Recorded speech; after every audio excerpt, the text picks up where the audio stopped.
Is it worth a buy? Let's read it, guys, let's read. As the lone survivor of a passenger jet crash, well, I was actually the only one on the actual plane anyway, you find yourself in a mysterious forest, battling to stay alive against a society of cannibalistic mutants. Build, explore, survive in this terrifying first-person survival horror simulator. Yep, it's the usual bullshit, because it's nothing like that at all, guys. Now, before I start talking about the game, it is very early access. Now, this one really is very early access. I mean, that's the trouble with it. It's a little bit too early access.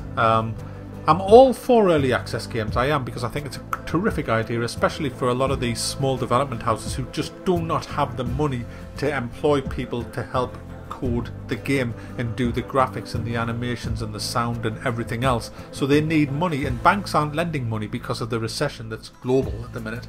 And we don't want developers having to sign their souls away to some of these big horrible publishers. So this is a great idea.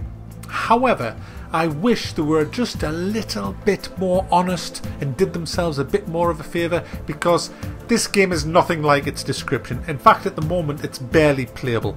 For starters, I mean, it's almost as if they've got the basics of every aspect of the game and just glued them together. They don't make sense at all. It's just kinda, yeah, there. For example, your plane crash. You're the only one on the plane apart from you and a kid. Nobody else is actually there. Yet when the plane crashes, there's bodies everywhere. Where they come from, I don't know. Obviously, you know, they haven't got round to filling the seats in with people. Fair enough, I can live with that.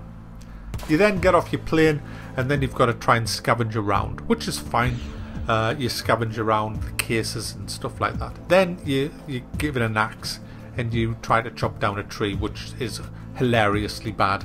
The axe on the tree just misses all the time, yet it still hits the tree. It's awful. So I can live with that. And then you start to craft. Yes, it's got a very limited bit of crafting. You can build shelters, fires and things like that. You can see where there's other stuff going to be added, but there are a few buildings that you can make at the minute, but not a great deal. There's one of them which is a wooden hut, which takes a lot of logs, and the game wasn't saving for me at all, despite an update that says it should save. So I never got to really build it, so I can't really comment on the buildings, but there are few and far between at this stage of the game anyway. Everything's glowing, just because, you know, now we live in a day and age where people are too fucking blind and stupid to know the difference between a twig and a fucking pebble. So hey, let's have them glowing. Why? When did this happen? When did everybody become a moron? I just kind of woke up one morning and then developers thought, remember guys, everybody's a fucking moron now. Anything that can be picked up, make it fucking glow, because that adds immersion. Honestly, fuck off. Honestly, developer, Mr. Developer Man, if you're watching this, will you please stop making everything fucking glow that we can pick up? I am capable of rummaging around the fucking forest floor, picking up sticks and stones. You know what I mean? Like, I don't need a fucking glowing stick. I can pick that up. Honestly, I want to find stuff. I want to feel as if I'm there, you know? So yeah, enough of that. So yeah, the stuff you can build fires and fire pits and traps and stuff like that. But it's all very, very basic and pointless at the minute. The cannibals just seem to spawn. You have the sea behind you. You know, I'm building on the beach, the sea behind me, it's fine. And then next time I look around, they're all in the water walking towards me. It's like, what just happened there? Where did you come from? You know, some of them are in rocks. The pathfinding's hilarious. They sprint around. I mean, one of them was running round and round a tree. I was just counting laps for him. I thought he was doing some kind of workout. It was just, you know, it's hideous. And then you get attacked and they kill you. But they don't kill you. They just capture you and throw you in a cave. And then you get out of the cave if you can. I actually fell through the floor of the cave and got killed. And that was my experience over with. So it's not really much of a playable game at the minute. It's way too early. There's not a great deal to show with it, and so I'm actually going to stop playing it now, and I'm going to come back maybe in 3 months' time after it's had a lot more love. Because at the moment it's not really much of a playable game. It's more of a frustrating nightmare. It's not that scary either.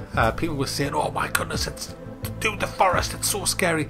No, it's not that scary at all. It's fucking frustrating. That's what it is.